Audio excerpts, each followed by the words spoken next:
Hola Fidel, gracias. Qué honor que me hayan invitado a participar para hablar de esta temática. Quería felicitarlos por darle espacio a lo que tiene que ver la resiliencia emocional, que muchas veces lo dejamos de lado, pero en este momento que nos toca atravesar, ¿sí? En donde estamos saliendo de a poquito de esta pandemia que ha sido bastante dura para el 99% de las personas. Bueno, es un tema que es bastante importante. Así que bueno, si me quería comprobar si me escuchas bien, Fidel. ¿Está bien el audio, el micrófono? Buenísimo. Bueno, entonces voy a proceder a avanzar porque sé que tengo una hora y voy a intentar ser lo más respetuosa posible con los tiempos, ¿sí? Bueno, bienvenidos. Me toca el turno bien temprano de la mañana. Estarán con un cafecito, disfrutando del día sábado. Así que bueno, espero que con esas mentes frescas puedan capturar lo que les voy a ir contando. Bueno, Fidel me presentó muy bien, así que yo no voy a andar mucho acá para contarles sobre mí, pero sí quería detenerme en algo concreto para que me conozcan un poquito. Como dijo Fidel, yo soy argentina. Actualmente me encuentro en Buenos Aires y me formé acá en el mundo más empresarial, ¿no? Soy licenciada en Recursos Humanos, soy licenciada en Relaciones Públicas, y trabajé y trabajo como consultora de HR en todo lo que tiene que ver con experiencia del colaborador, desarrollo, formación. Ya hace más de 15 años que estoy en este rubro que me encanta. Y trabajo tanto para empresas peruanas, o sea, multinacionales o nacionales peruanas, y argentinas también, ¿sí? Como verán, en el mundo está mi banderita de Perú. ¿Por qué? Porque estoy muy familiarizada con el mundo de Perú. Viví 4 años en Lima, tuve la posibilidad de viajar bastante por ahí, conocer la idiosincrasia y la cultura. Estando ahí empecé a tomar una elección que era formarme como coach profesional en Centrum, y a raíz de eso luego trabajé para la universidad también para formar a otros profesionales en este rubro que realmente te abre muchas puertas en cuanto al crecimiento profesional y personal. Y después, bueno, como dijo Fidel, me fui especializando, ¿sí? En lo que tiene que ver con Positive Intelligence, que es algo que combina el coaching con herramientas puntuales de la neurociencia para poder lograr cambios más fuertes en lo que nosotros queremos transformar de nosotros mismos. Y también me certifiqué en lo que tiene que ver con Enneagrama. Bueno, dicho esto, simplemente contarles que como coach, ¿sí? Y como persona, estoy casada con alguien de Perú, por eso voy a estar siempre ligada al mundo peruano. Mi hijo es 50-50, diría yo, 50 argentino y 50 peruano. Y bueno, está toda mi familia política allá, así que bueno, para que sepan un poco que conozco bastante la realidad, lo que se está viviendo hoy en Perú y cómo se está viviendo. Bueno, dicho esto, vamos a arrancar. A ver, hoy, ¿qué expectativas tengo? Quiero mostrarles o traerles. Uno es aprender, ¿sí? Aprender sobre este concepto, entenderlo un poco más. ¿Qué es la resiliencia emocional? ¿Para qué me sirve? ¿Por qué es importante que yo desarrolle esta capacidad? Y la otra, aplicar, ¿sí? Quiero que se lleven algo chiquito, concreto, fácil, ¿sí? Que después de esta actividad me gustaría que digan, bueno, a ver, ¿qué puedo aplicar yo? ¿Cómo puedo empezar a hacer para ser más resiliente? Bueno, vamos a arrancar. Seguramente conocerán estas frases, ¿sí? Que tiene que ver, miren lo que dice, ella sí será capaz de superarlo, ¿no? No todos tenemos su fortaleza. Cualquiera en su lugar no lo hubiera logrado. Él siempre se levanta de las caídas, ¿sí? En general, muchas veces pasa que vemos situaciones traumáticas o desafíos laborales, ¿sí? pueden ser desafíos más grandes o más pequeños, pero los identificamos con que hay una persona que sí podría hacerlo y que nosotros no, ¿no? Nos ponemos como que la resiliencia es una capacidad que vino heredada y esta persona sí tiene la suerte de tener la fortaleza para superar algo, pero que otros no, ¿sí? Y un poco de esto quiero hablar, ¿sí? Para ver si qué tan cierto es qué tan ciertas son estas frases. Y para ello, bueno, empezar con qué es la resiliencia. Y fíjense, la resiliencia es la capacidad de enfrentarse a las adversidades, superarlas y salir fortalecidos de la experiencia, ¿sí? ¿Qué quiere decir esto? Que no tiene que ver solamente con, bueno, a ver, me pasa algo y lo supero, sino que hay algo dentro de mí, un desarrollo personal, que hace que esa experiencia, esa crisis que estoy viviendo, se pueda transformar en una oportunidad, en un desarrollo para mí, que tenga un sentido lo que me está tocando vivir, ¿sí? Es un poco esta planta que decimos, bueno, pero ¿por qué no crecen otras plantas y esta sí? ¿Sí? ¿Qué tiene de diferente que se anima a crecer en un ambiente inhóspito? Entonces, a ver, ¿por qué hablar sobre la resiliencia? ¿Por qué hablar? Y una de las cosas que seguramente estarán pensando o que entiendo que opinan igual que yo, es que el mundo color de rosas no existe. Y las dificultades forman parte de nuestra vida, ¿sí? Sobre todo, no sé cuántas mujeres me están escuchando, pero en el mundo femenino nos criamos con cuentos con finales felices en general, ¿sí? Con el príncipe, sobre todo la gente de mi generación. Ahora empezamos a cambiar. Ahora, no nos cuentan que en realidad la vida de color de rosas no existe y no va a existir nunca. Y eso lo tenemos todos claro, ¿sí? Este concepto es lo que más se asemeja a cómo es el mundo hoy, ¿sí? Este concepto que es VUCA, que seguramente ya lo conocen porque tiene muchos años ya llevamos hablando de lo que tiene que ver con un mundo VUCA, estaba antes de la pandemia. Así que imagínense que ahora es un VUCA potenciado. ¿Qué quiere decir VUCA? Que el mundo es volátil, que es incierto, que es complejo y es ambiguo. Es pensar, es entender, y esto es clave para la resiliencia, ¿sí? Entender que tener el control es una ilusión humana. Nosotros como humanos, muchos podemos caer en la trampa, a veces se puede caer en la trampa de pensar que controlamos situaciones, que planificamos y que las cosas van a suceder tal cual son, ¿sí? Y en realidad eso lo que nos hace es, en cierta forma, vivir. Muchas veces podemos llegar, hay personas que dicen, ¿por qué esta persona siempre está enojada, siempre está frustrada, siempre se está quejando, ¿no? Bueno, porque hay expectativas que tiene, que no se cumplen. Y una de las expectativas también tiene que ver con esto de querer controlarlo todo, ¿sí?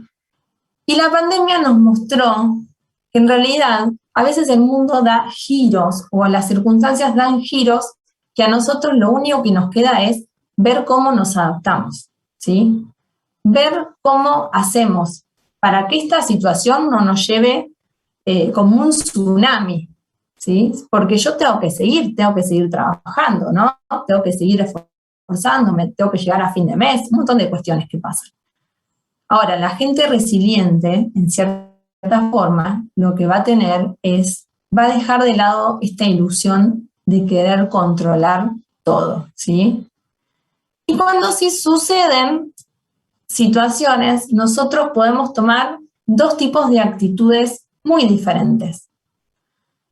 Y son actitudes, quiero remarcar esto, ¿sí? Una es la actitud de víctima y otra la de protagonista. Porque muchas veces, a la gente le andamos diciendo, oh, no seas un víctima, no te pongas en el papel de víctima, y ya como que lo ponemos, ¿viste? Lo etiquetamos. Y cuando nosotros nos etiquetamos, nos es difícil salir de eso. Ahora, si yo digo que tengo dos actitudes diferentes, es distinto, ¿no? Me da la posibilidad de elegir. Y frente a una circunstancia, yo me puedo preguntar, ¿sí? ¿Por qué me pasa siempre lo mismo? Que vendría a ser el víctima, ¿sí? La actitud de víctima. Y el por qué me pasa tiene que ver, es muy importante. ¿Por qué te digo? ¿Por qué les digo esto? Porque a mí me pasa, el mundo está en contra de mí, a mí me sucede esto, ¿sí? Me empiezo a pensar de que hay un contexto que está jugando en contra para afectarme. Y como soy víctima, me pongo en esa actitud de víctima, me desempodero. Para mí esto es lo más clave, que si quieren quedar con algo es, cuando yo me pongo y tengo una actitud de víctima, me desempodero. ¿Qué quiere decir esto? No encuentro soluciones. ¿Por qué? Porque todo el poder lo dejé afuera, en manos de los demás. Son los otros los que generan que yo esté como esté. Y cuando son los otros, ya no puedo hacer mucho, porque son nosotros, ¿sí? Entonces, otra actitud diferente es la del protagonista, que es preguntarse, ¿y qué vas a hacer para que no te vuelva a pasar? A ver, algo importante, estar en una actitud de protagonista no significa que no me va a doler, ¿sí? Una pérdida que tenga, que no me voy a sentir culpable, que no voy a sentir vergüenza, no voy a sentir tristeza, enojo, ansiedad, ¿sí? Me van a pasar cosas. Ahora, yo me hago responsable y me pregunto, frente a este contexto, frente a esta circunstancia, ¿qué puedo hacer? ¿Qué está en mis manos hacer? Y el protagonista también tiene la capacidad de identificar que a veces quizás no tengo mucho para hacer y que simplemente queda soltar, ¿sí? Entonces, acá la pregunta es, ¿cuál creen que es la actitud que toma una persona resiliente frente a un desafío, a un reto?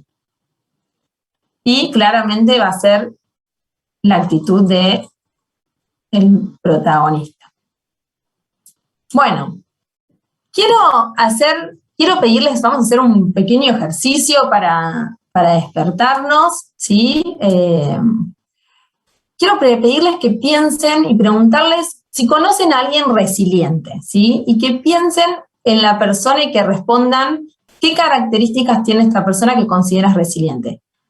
Les pido que por favor agarren su celular, ¿sí? Y que utilicen el QR.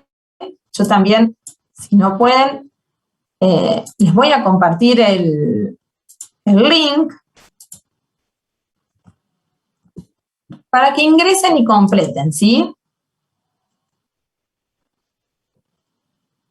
Les voy a dar unos minutitos. Es una forma de también ver, bueno, cuánto sabemos del tema.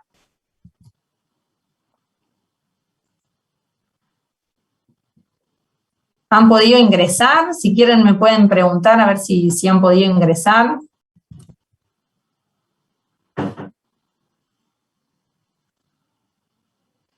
Es pensar, todavía no lo quiero compartir.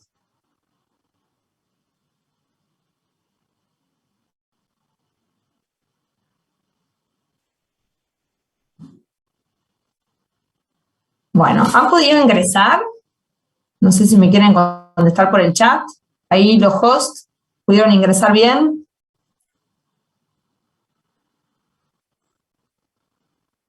¿Sí? Buenísimo.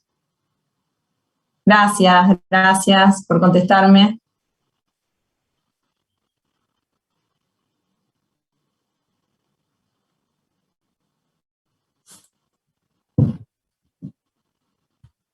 Bueno.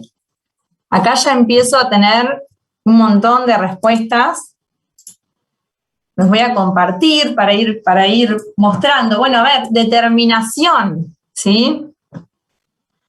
Determinación dice fuerza y superación. Mi padre es tolerante y flexible. Optimista, positivo, innovador, colaborador, consejero, trabajador y tiene una actitud animosa. Bueno, me encanta estar al lado de personas así, claramente, ¿no? Ver el lado positivo de las cosas, la empatía, autonomía, perseverancia, sociabilidad, Y una persona resiliente es valiente, perseverante, segura de sus capacidades y limitaciones. Muy bien. Ok. Bueno. Gracias por compartir. Un poco tiene que ver con eso que están contando, ¿sí? Y acá les traigo algunos ejemplos de personas resilientes. Son 2 ejemplos que los elegí adrede por algo que nos marcan y que tiene que ver con el concepto que luego quiero que se queden de cómo empezar a ser resilientes. Uno de ellos es Viktor Frankl. Quizá lo han sentido nombrar, si quieren me pueden poner en el chat si lo conocen o no lo conocen, pueden poner sí o no en el chat. Viktor Frankl era un psiquiatra austríaco que le tocó vivir lo peor que le puede tocar vivir a un ser humano, ¿sí? Él estuvo en el Holocausto, estuvo en campos de concentración, perdió a toda su familia y vivió en las situaciones extremas donde el ser humano es despojado de todo lo que lo hace digno, de todo lo que lo hace ser humano, ¿no? No voy a hablar del Holocausto porque ya todos sabemos lo que ha sido, ¿sí? Pero hay algo particular, que él, a pesar de vivir en las condiciones más inhumanas que uno puede imaginarse, él, más allá de tomar una actitud de víctima, logra tomar una actitud de protagonista y empieza en cierta forma a preguntarse para qué le tocó vivir lo que le tocó vivir. Y empezó a también analizar, como psiquiatra que era, el comportamiento humano y a preguntarse, ¿qué hace que una persona sobreviva o no sobreviva a un campo de concentración? ¿Sí? ¿Qué hace que una persona, que algunos corran al alambrado eléctrico y se suiciden y otros elijan vivir esas situaciones, seguir viviendo esa situación espantosa? Y él en parte, a partir de esta experiencia que vive, empieza a configurar una escuela psicoterapéutica, que es la logoterapia, que se basa en que si nosotros tenemos un propósito personal, superador, trascendental, algo que tenemos para dejar en este mundo, eso es un motor interior, una motivación intrínseca que puede hacer que superemos cualquier obstáculo. O sea, él dice, quien dispone de un para qué, ¿sí? Un para qué, es capaz de sobrellevar casi cualquier cómo. Y escribe este libro que lo recomiendo muchísimo, que es El hombre en busca del sentido, ¿sí? El legado que nos dejó este hombre es tan grande que hoy en día, en el 2021, y ya hará un par de años atrás también, las empresas empezaron a darse cuenta que ya no alcanzaba con tener una visión, con tener una misión corporativa para que las personas estén motivadas. Se empezaron a dar cuenta de que las nuevas generaciones están buscando un para qué trascendental en las empresas, una motivación distinta. A raíz de esto, y por eso también lo conecto con Viktor Frankl, las empresas empezaron, muchas empresas, no todas, a pensar en que tenían que definir un para qué, un reason why, ¿sí? Más allá del fin de lucro. ¿Para qué estamos acá? ¿Sí? ¿Para qué estamos aportando, no? Por ejemplo, Mary Kay, el propósito de Mary Kay, que es cosméticos, tiene que ver con brindarles oportunidades a mujeres. Entonces yo cuando trabajo desde mi puesto de trabajo es muy diferente que mi cabeza piense en que la empresa quiere ser líder del mercado, a que yo piense que haciendo mi trabajo estoy contribuyendo a que mujeres puedan tener una oportunidad laboral que quizá en otra oportunidad no la tendrían, ¿sí? Entonces, muchas empresas empezaron a preguntarse, bueno, ¿para qué? ¿Sí? ¿Para qué estamos? Y hacen talleres con sus colaboradores para que conecten con la motivación personal, ¿sí? ¿Para qué trabajas? Más allá de tu puesto. Crecimiento profesional, para sustentar a tu familia, porque te gustaría ahorrar y tener una experiencia en el extranjero, ¿sí? No importa cuál sea tu para qué. Pero en la medida que tengamos claro dónde estamos parados y a dónde queremos llegar a ir o qué queremos ser, ¿sí? Quiénes queremos ser, va a ser más fácil el camino para transformarnos o ser más resilientes, ¿sí? Y ahora les voy a explicar por qué. El otro ejemplo que les traigo es Nelson Mandela. Me vine muy histórica hoy, pero bueno, la verdad que son ejemplos que transmiten un mensaje que a mí me encanta, me parece muy profundo. Fíjense, esta foto dice No More Apartheid, que tiene que ver con, que dice no más apartheid. Apartheid fue en Sudáfrica una legislación que era una legislación de segregación racial. ¿Qué significa? Que la minoría blanca era superior a los no blancos, ¿sí? Y a raíz de eso había legislaciones que prohibían a los no blancos, ¿sí? A los no blancos, así les llamaban, unirse con, tener los mismos privilegios que los blancos, en cierta forma. Todo esto nace a partir también del temor de esa minoría, ¿no? Se crean estas leyes en donde, por ejemplo, si no eras blanco no podías tener propiedades, no te podías casar con un blanco, y un montón de cuestiones que hacían que se violen muchos derechos humanos. Nelson Mandela, con su pasión y su amor, él encabeza esta lucha y derroca el apartheid.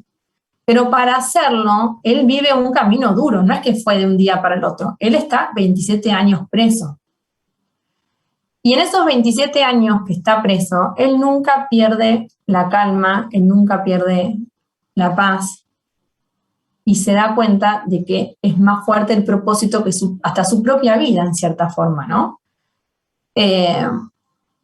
A ver, y hay esta frase que les traigo porque estamos hablando de resiliencia emocional. No es valiente aquel que no tiene miedo, sino quien sabe conquistarlo. Todos tenemos miedo, es parte del ser humano, es parte de nuestro cerebro de supervivencia tener miedo. Ahora, regirnos por el miedo, ese es el problema, ¿sí? ¿Por qué? Porque muchas veces sabemos que tenemos que enfrentar conversaciones difíciles y preferimos no hacerlo, aunque sabemos que esa conversación difícil quizá me da el aumento que quiero, o me da la posición que quiero, o me permite cambiarme de área, ¿sí? O me permite renunciar y hacer algo que quiero, ¿sí? Entonces, ustedes me dirán, che, Usila, perdón el che, pero bueno, me sale el argentino. Estos ejemplos son un poco extremos, ¿sí? Yo no soy Nelson Mandela, tampoco soy Víctor Frank, tampoco estoy en un campo de concentración, ¿sí? Pero bueno, más allá de eso, cada uno tiene su vida. Y no necesitamos pasar por situaciones tan difíciles para a veces quebrarnos, o para a veces estar mal, ¿no? No es necesario que estemos en el extremo para tomar actitud de víctima o de protagonista.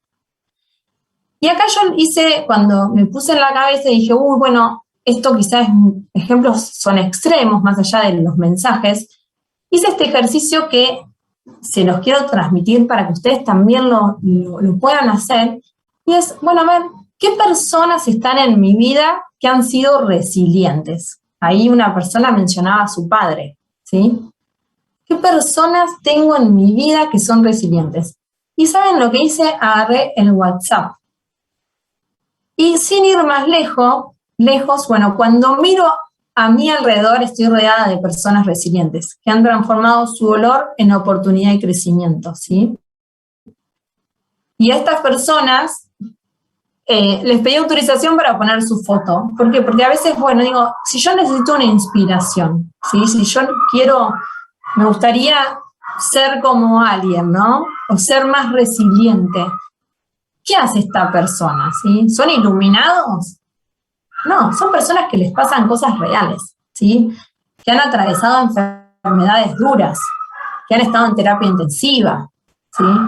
Pero que apuestan a la vida, que eligen vivir el presente.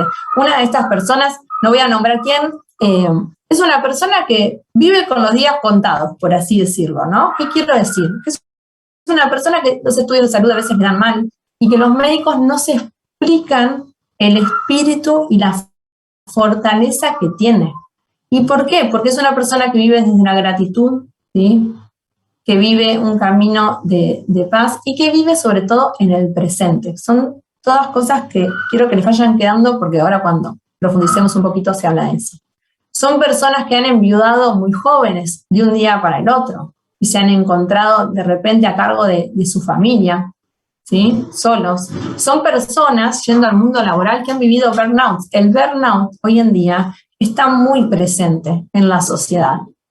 Y se castiga mucho y se juzga mucho a la persona que vive situaciones como un burnout o como un estrés muy importante, ¿sí? Entonces son personas que a partir, por ejemplo, del burnout se han permitido quizá renunciar a su trabajo, ¿sí? Por ser un ambiente tóxico y decir hasta acá llego, mejor me recupero, ¿sí? Me pregunto qué quiero para mí. Vivo un proceso de desarrollo personal. Nada de lo que vivió estas personas ha sido de un día para el otro.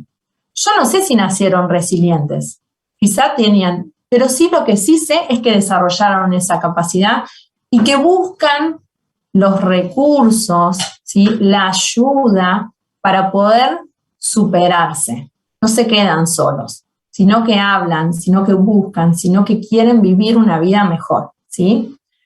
Entonces, dicho esto, vamos a ahondar un poquito más en estos rasgos de una persona resiliente, ¿sí? ¿Qué tiene una persona resiliente? El autoconocimiento y la autoestima, ¿sí?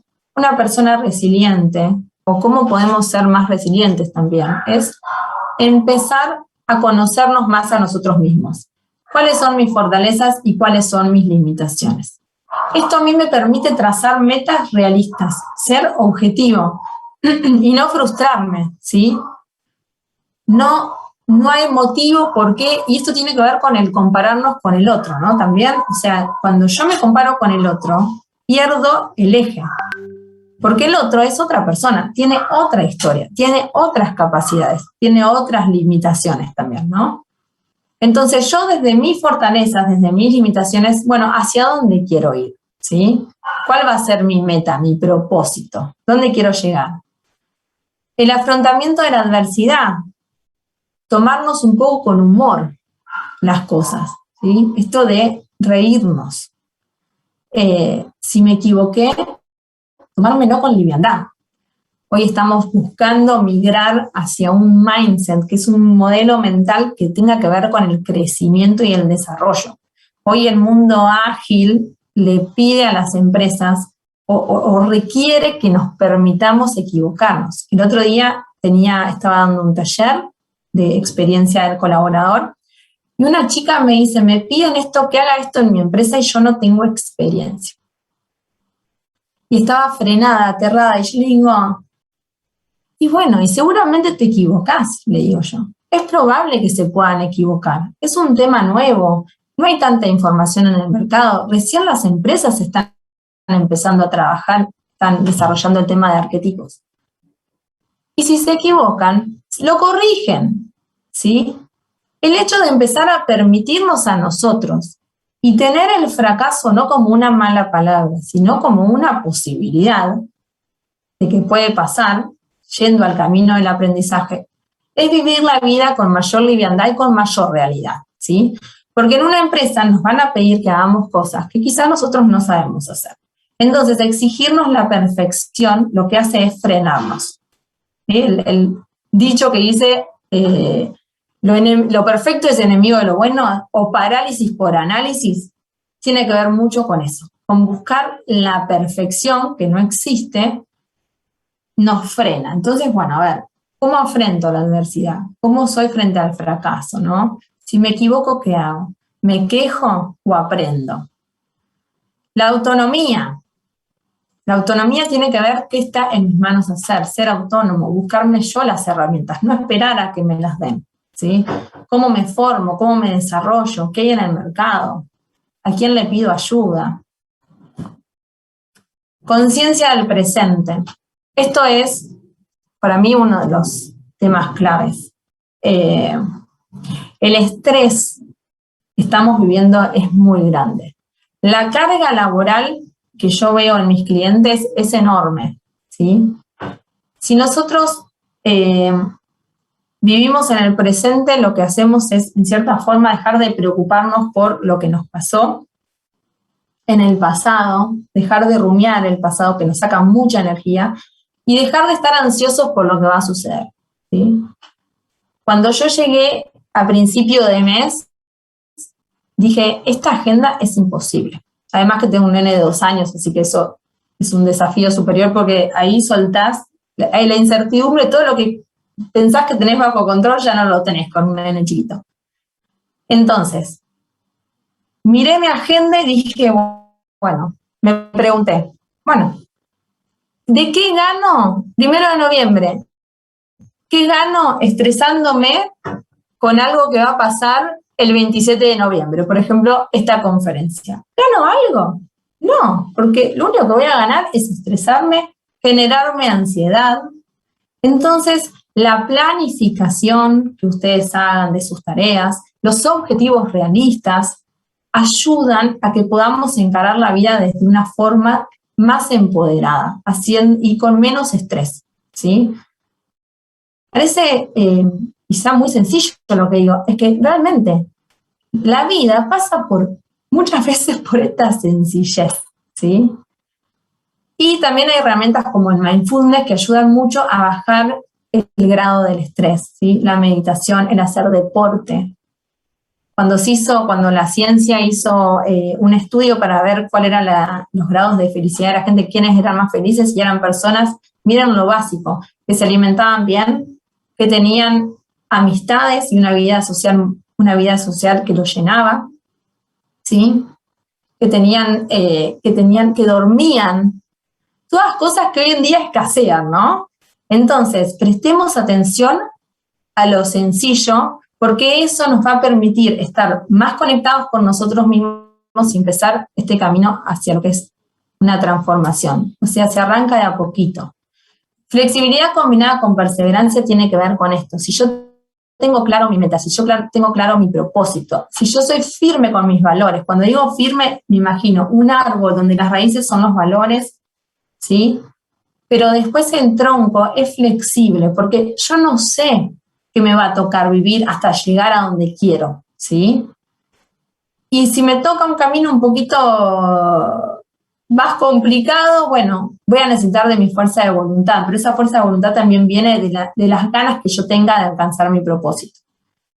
La red de apoyo, ustedes, algunos están trabajando, otros son estudiantes, es clave, el networking, tener amistades, ¿sí? De confianza, confiar en el otro, apoyarme cuando me está yendo mal.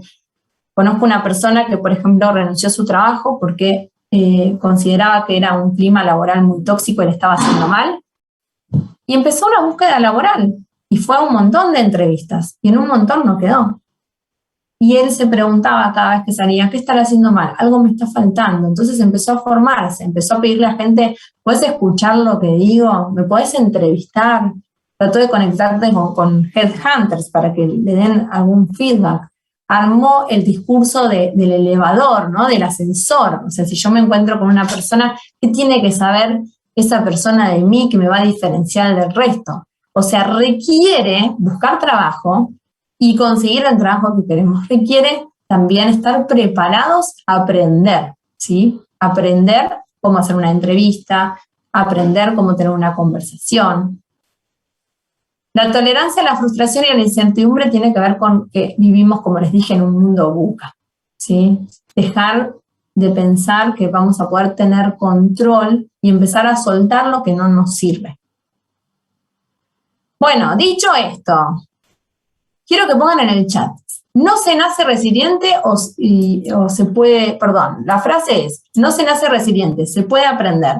¿Verdadero o falso? ¿Qué creen?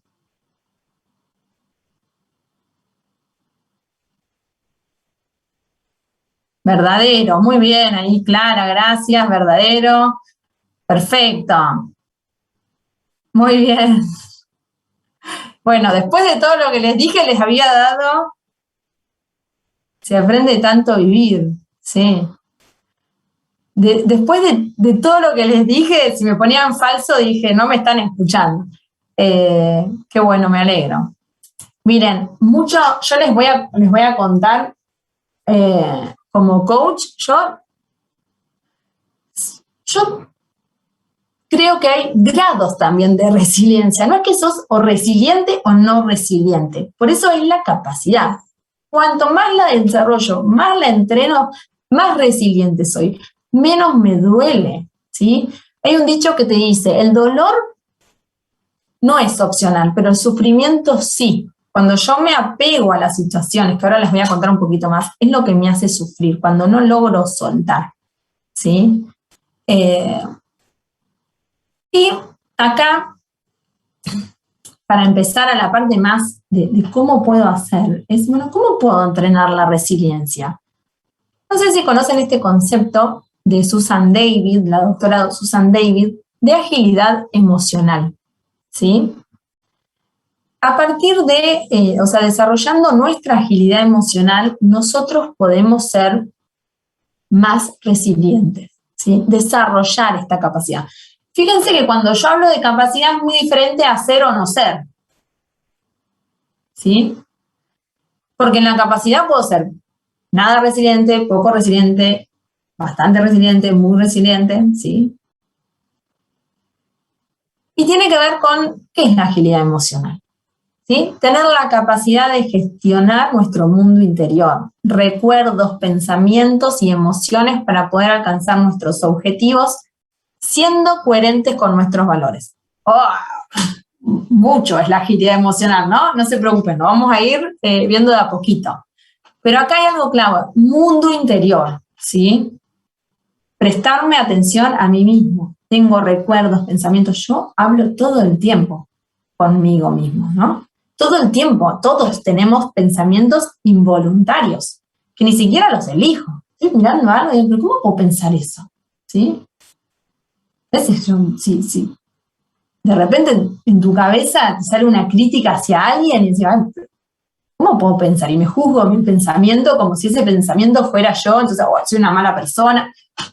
A ver, es el mundo interior que tenemos, ¿sí? Y ahora les voy a explicar un poquito a qué me refiero con este ejemplo, ¿no? Para poder alcanzar nuestros objetivos y ser coherentes con nuestros valores, lo que es importante para nosotros. Fíjense que tanto Viktor Franklin como Mandela lo que nos están mostrando es que realmente cuando tenemos una meta, un propósito, y somos firmes con nuestros valores, hace que podamos vivir la vida de otra manera, ¿sí? Y para entender el concepto de agilidad emocional, voy a explicar lo que es la rigidez emocional. Y acá, la rigidez emocional, no se preocupen que todos la tenemos, todos podemos caer en ser rígidos emocionalmente, sobre todo aquellas personas que son muy estructuradas, ¿no? Y que ven el mundo de una manera y piensan que esa forma es como es, ¿no?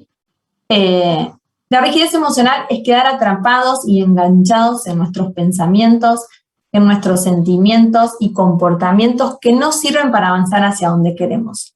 Es cuando nuestra emoción nos gana, o algún recuerdo nos gana, o algún pensamiento nos gana, y actuamos en función de eso, como si nosotros fuéramos ese pensamiento, o fuéramos esa emoción, o fuéramos ese recuerdo, ¿sí? Es, por ejemplo, decir, miren, les voy a contar un caso concreto de una persona gerente, y estábamos haciendo una formación y esta persona dice, bueno, yo igual lo que aprendí es que no tenemos que ser tan abiertos, tan cálidos y tan condescendientes. Ok, ¿por qué?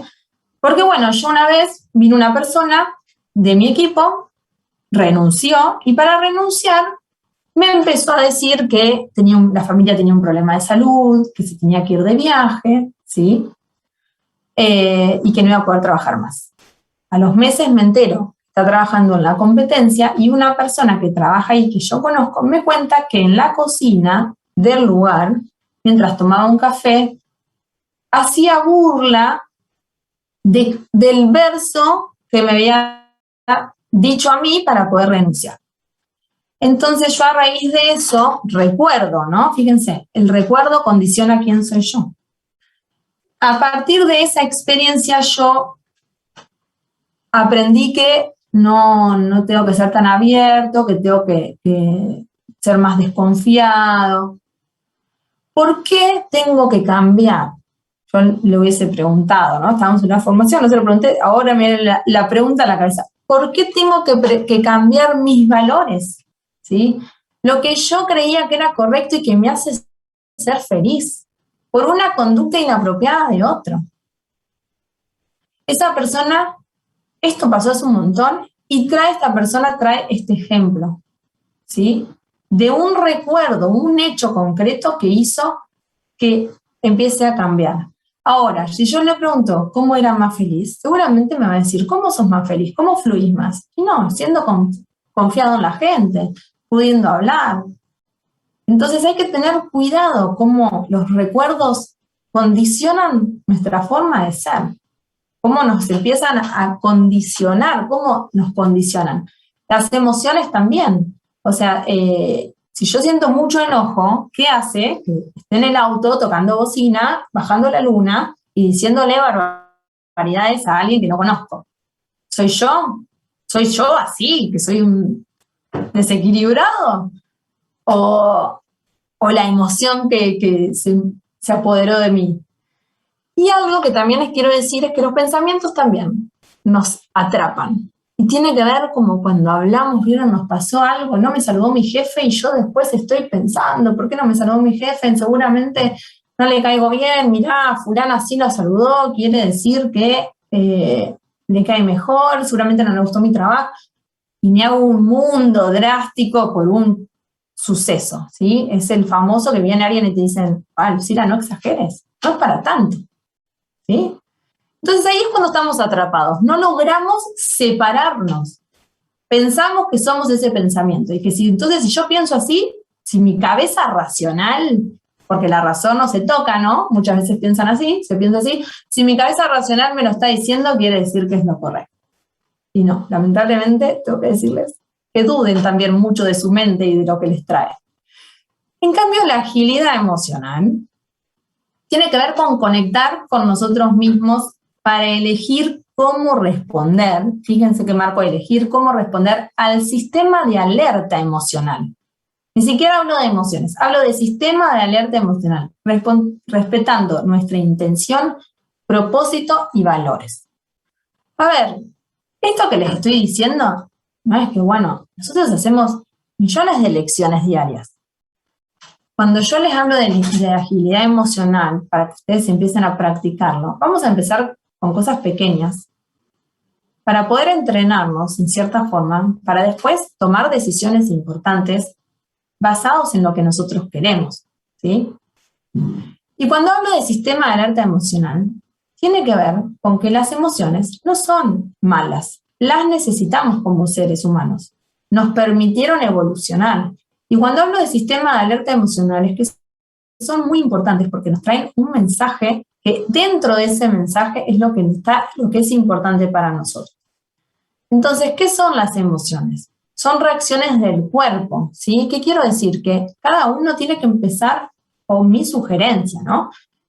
A prestar atención al otro sistema que yo tengo, que es mi cuerpo, ¿sí? Cuando a mí me duele la panza, me agarra acidez, por nervios, por estrés, o me duele la cabeza, mi cuerpo me está dando señales, ¿sí? Cuando yo tengo un nudo en la garganta, porque no dije lo que quería decir, ¿sí? Es una señal. Es una forma de ser resilientes, es hacernos cargo de esta emocionalidad, de este cuerpo. Y algo importante, son pasajeras. ¿Qué quiero decir? No es que si yo siento tristeza, me voy a quedar en la tristeza para siempre. A veces tenemos miedo a sentir determinadas emociones. Nos dijeron que son malas. No, bueno, si yo me siento triste porque tuve una pérdida, ¿por qué no me puedo dar el espacio, el lugar de sentir tristeza? Si para algo está, ¿sí? Si para algo vino al mundo y me permitió evolucionar como ser humano. Entonces, entender estas emociones y ver cómo operamos es la clave de la resiliencia. Sobre todo esta parte donde dice, son pasajeras, o sea que van a pasar y no van a determinar nuestra conducta. Y para esto lo cito nuevamente a Viktor Frankl, que él dice, entre el estímulo, lo que yo siento, el pensamiento que me viene o el recuerdo, y la respuesta hay un espacio, ¿sí? En ese espacio está nuestro poder de elegir nuestra respuesta. En nuestra respuesta está nuestro crecimiento y nuestra libertad. Libertad, en la medida que más nos conocemos, más tomamos las decisiones correctas, más libres nos sentimos. ¿Por qué? Porque a la única persona que nosotros tenemos que en cierta forma dar respuesta es a nosotros mismos. Nosotros primero tenemos que ser responsables de nosotros, después de los demás, pero primero de nosotros, ¿sí? Y acá cuando él habla de un espacio, esto es clave, ¿sí? Yo no soy responsable ni de mis pensamientos involuntarios, ni de los recuerdos y anécdotas que tengo, o de mi historia, o sea, en cierta forma, a veces nacemos en la familia que nos toca, nadie dijo, uy, yo, qué sé yo, elegí esos padres. No, yo no elegí mis padres, no elegí tener hermanos, no elegí a qué colegio ir. Hay un montón de cuestiones que nosotros, cuando éramos chicos, que nos marcaron, que nosotros no las elegimos, ¿sí? Entonces, con eso que nos tocó en cierta forma, fuimos desarrollando habilidades y capacidades. Entonces, dicho esto, es muy importante entender que lo que nos viene de esos recuerdos no es lo que somos hoy, ¿sí? Son recuerdos. Simplemente son recuerdos que nos generan también emociones. Pero el hecho es, yo no soy responsable ni de mis recuerdos, no soy responsable de mis pensamientos involuntarios ni de mis emociones. Estos son sistemas de alarmas, cosas que yo tengo que trabajar, ¿sí? Que para mi desarrollo, para estar mejor. Lo que sí soy responsable es de la conducta a partir de eso. Entonces, cuando soy rígido emocional, ni siquiera veo el espacio. Actúo en consecuencia de mi sentir. Cuando soy ágil emocional, puedo frenar y elegir lo que es mejor para mí, para mis valores, para lo que yo quiero. Es tener mirada de ajedrecista. El ajedrecista, ¿qué hace? Mueve una pieza, pero ya sabe la tercera partida que va a hacer, ¿sí? Tiene varias partidas avanzadas y se mantiene calma, tiene su reloj, nada lo apura. Hoy vivimos en un mundo donde todo tiene que ser ya, todo tiene que ser inmediato. Y a veces tenemos que ser nosotros mismos los que impongamos nuestro ritmo, nuestro tiempo, ¿sí? Una persona me contaba, ¿no? Que ella era diseñadora gráfica y tuvo que trabajar durante toda su carrera y eso hizo que se retrase. Ella terminó su carrera mucho más tarde que con las compañeras que habían empezado. Y durante toda su carrera se machacaba y quedaba enganchada con este rumiar de decir, ay, mira, todos están terminando y yo no. Y se sentía mal por eso, ¿sí? Se sentía quizá que no había sido beneficiada, que ella tenía que trabajar para pagarse sus estudios y el resto no. Ahora, después de que terminó la carrera, fíjense, estuvo varios años preocupada, sintiéndose mal.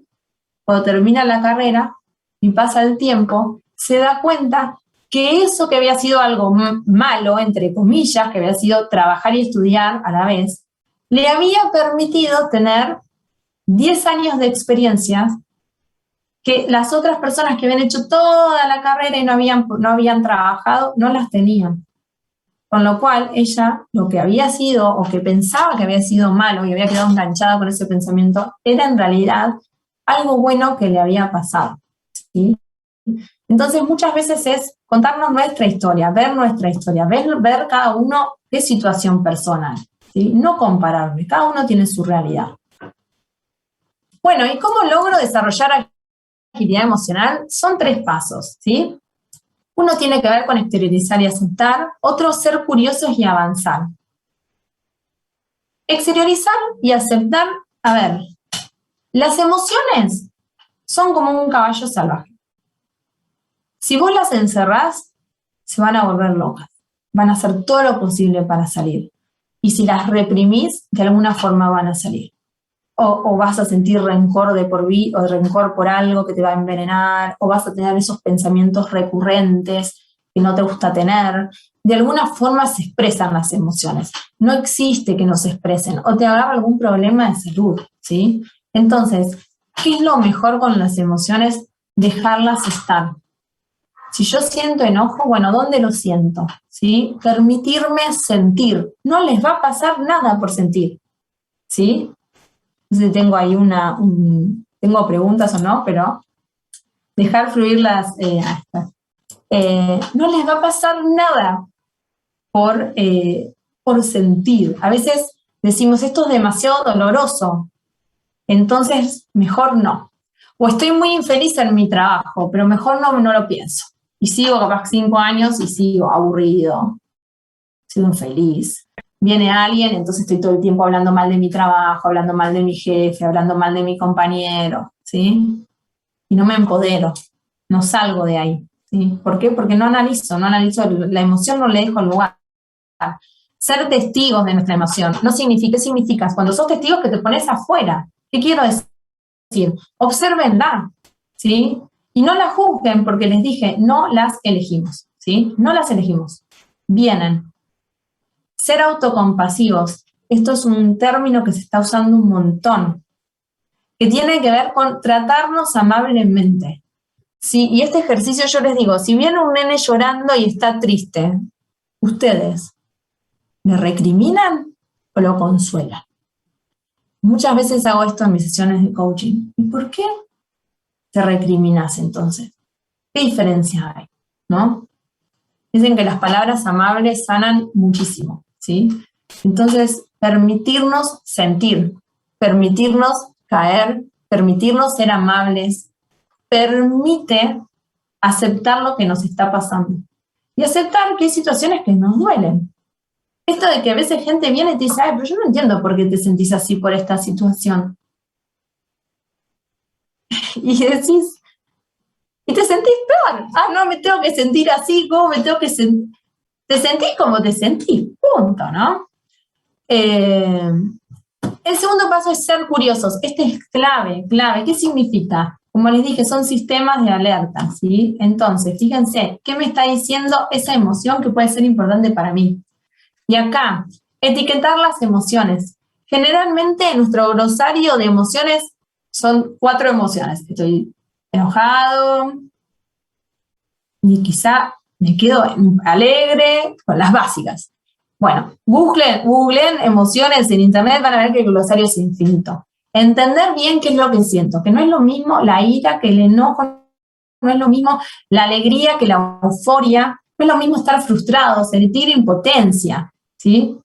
Esto me permite saber realmente qué me está pasando. Si todavía no tengo claridad de lo que siento porque la situación me está abrumando mucho y no sé cómo procesarla, escriban como si nadie lo vaya a leer, lo que les salga del problema. Si sienten vergüenza porque los despidieron, si sienten que no consiguen trabajo y que hay algo mal y que les está pasando mal a ustedes, que por qué alguien sí consigue o por qué no. Si tengo que tener una conversación difícil con un jefe, con un compañero, si tengo que poner un límite en el trabajo, ¿sí? Escriban. Se dice que la técnica es 20 minutos al día hasta poder en cierta forma que nuestra cabeza se desahogue, y poder ver con claridad lo que les pasa. Y por el otro lado es esto de empezar a separarnos, ayuda mucho en vez de decir estoy triste, decir noto que me siento triste, ¿no? Yo no soy la tristeza. La tristeza es un recurso que tengo, ¿no? Noto que me siento triste. Noto que me siento alegre, ¿sí? Y los porqués, empezar a preguntarnos qué está en juego para nosotros. Porque cuando nosotros sentimos algo muy fuerte es que hay algo muy importante ahí. Entonces, ¿qué está en juego, no? Por ejemplo, ¿no? Les pongo un ejemplo. Si yo siento mucho aburrimiento en mi trabajo y me quedo con ese aburrimiento, después me vuelvo ya cada vez una persona más perezosa, me cuesta más ir a trabajar, y nunca me pregunto por qué estoy aburrido o qué tengo que hacer, ¿sí?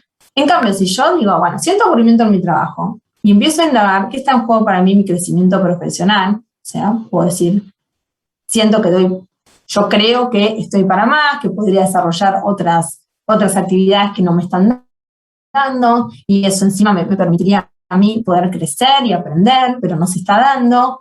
Bueno, viene el tercer punto, ¿sí? Avanzar. ¿Qué cambios voy a hacer para mejorar esta situación? Si yo me siento aburrido y que ese aburrimiento, ¿no?, tiene que ver con que las tareas las hago muy fáciles o no me estoy pudiendo desarrollar, bueno, ¿qué cambios podría hacer? ¿Qué le podría proponer a mi jefe hacer para poder desarrollarme? ¿Qué pasa si hablo con gente de otras áreas? ¿Sí? Me involucro de otra forma. Y acá, ¿qué hábitos deberíamos modificar? Y son microelecciones. Muchas veces nosotros sabemos lo que es importante y lo que es bueno para nosotros, y aún así vamos en contra. Entonces, como venimos con una resistencia fuerte a actuar en consecuencia de lo que es importante, mi sugerencia es empezar por microelecciones, ¿sí? Cosas pequeñas. Si me cuesta mucho hablar con mi jefe para poder desarrollar más tareas, bueno, ¿qué pasa si empiezo hablando con un compañero que tenga confianza, ¿no? O empiezo a observar, a ver qué otras cosas se pueden hacer. Romper la inercia es la clave, ¿sí? No quedarme en la parálisis. Bueno, en resumen, ¿sí? Acepta tus emociones, no discutas contigo mismo por tenerlas, ¿sí? Sé amable, curioso sobre lo que las emociones intentan decirte. Reconocer que las emociones son datos, ¿sí? No órdenes, ni el pensamiento es un orden, ni el recuerdo es un orden, ni la emoción es un orden, ¿sí? Anímense a elegir, a empezar a observar y a practicar este espacio que hay, ¿sí? Y preguntarse, bueno, ¿qué necesitas hacer ese día, ese momento clave para ser coherente con tus valores? Y acá esta pregunta que les dejo es, ¿qué cambio está a tu alcance hacer hoy? ¿Sí? Si alguno se anima a escribir algo en el chat,